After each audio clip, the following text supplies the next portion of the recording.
lang tayo dito mga kabonsay. Ito ang ating kinatbak noon na Picos tinctoria.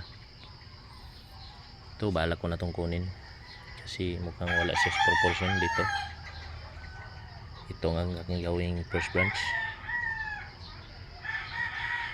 Ito ang first branch, saka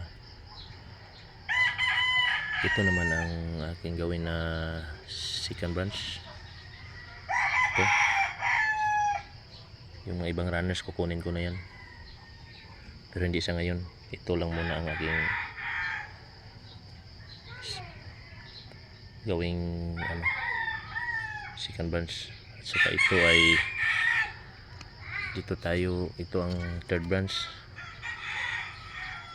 At saka siya ay papalit ko. Ito ang gawin kong apex. Ito ang gawin kong apex. Ito apex to. At dito siya, ito ay gawin kong fourth branch. Yan, itong pagbubonsay mga kabonsay, pinaplano talaga ng maayos para mayroong porma ang iyong mga alaga.